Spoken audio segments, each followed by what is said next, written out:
بسم اللہ الرحمن الرحیم، اللہ کے نام سے جو رحمان اور رحیم ہے۔ بسم اللہ الرحمن الرحیم۔ الرعد نام۔ آیت نمبر 13 کے فقرے وَيُسَبِّحُ الرَّعْدُ بِحَمْدِهِ وَالْمَلَائِكَةُ مِنْ خِیفَتِهِ کہ لفظ الرعد کو اس سورہ کا نام قرار دیا گیا ہے۔ اس نام کا یہ مطلب نہیں ہے کہ اس سورہ میں بادل کی گرج کے مسئلے سے بحث کی گئی ہے، بلکہ یہ صرف علامت کے طور پر یہ ظاہر کرتا ہے کہ یہ وہ سورت ہے جس میں لفظ الرعد آیا ہے یا جس میں رعد کا ذکر آیا ہے۔ زمانہ نزول۔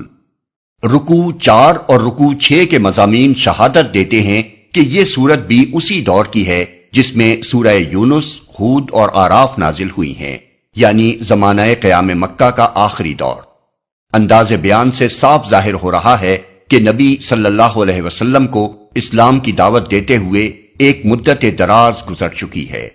مخالفین آپ کو زک دینے اور آپ کے مشن کو ناکام کرنے کے لیے طرح طرح کی چالیں چلتے رہے ہیں۔ مومنین بار بار تمنائیں کر رہے ہیں کہ کاش کوئی معجزہ دکھا کر ہی ان لوگوں کو راہ راست پر لایا جائے، اور اللہ تعالیٰ مسلمانوں کو سمجھا رہا ہے کہ ایمان کی راہ دکھانے کا یہ طریقہ ہمارے ہاں رائج نہیں ہے، اور اگر دشمنان حق کی رسی دراز کی جا رہی ہے تو یہ ایسی بات نہیں ہے جس سے تم گھبرا اٹھو۔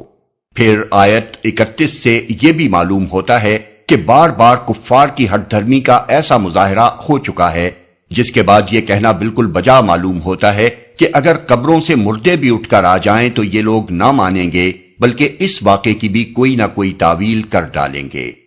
ان سب باتوں سے یہی گمان ہوتا ہے کہ یہ سورہ مکہ کے آخری دور میں نازل ہوئی ہوگی۔ مرکزی مضمون۔ سورہ کا مدعا پہلی ہی آیت میں پیش کر دیا گیا ہے، یعنی یہ کہ جو کچھ محمد صلی اللہ علیہ وسلم پیش کر رہے ہیں وہی حق ہے، مگر یہ لوگوں کی غلطی ہے کہ وہ اسے نہیں مانتے۔ ساری تقریر اسی مرکزی مضمون کے گرد گھومتی ہے۔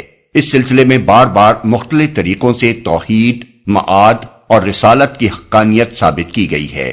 ان پر ایمان لانے کے اخلاقی اور روحانی فوائد سمجھائے گئے ہیں، ان کو نہ ماننے کے نقصانات بتائے گئے ہیں، اور یہ ذہن نشین کیا گیا ہے کہ کفر سراسر ایک حماقت اور جہالت ہے۔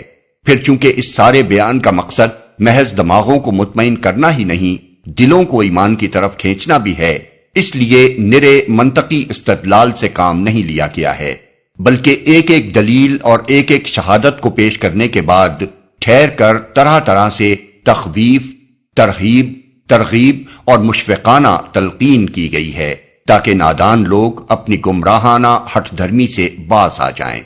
دوران تقریر میں جگہ جگہ مخالفین کے اعتراضات کا ذکر کیے بغیر ان کے جوابات دیے گئے ہیں اور ان شبہات کو رفع کیا گیا ہے جو محمد صلی اللہ علیہ وسلم کی دعوت کے متعلق لوگوں کے دلوں میں پائے جاتے تھے یا مخالفین کی طرف سے ڈالے جاتے تھے۔ اس کے ساتھ اہل ایمان کو بھی جو کئی برس کی طویل اور سخت جدوجہد کی وجہ سے تھکے جا رہے تھے اور بے چینی کے ساتھ غیبی امداد کے منتظر تھے، تسلی دی گئی ہے۔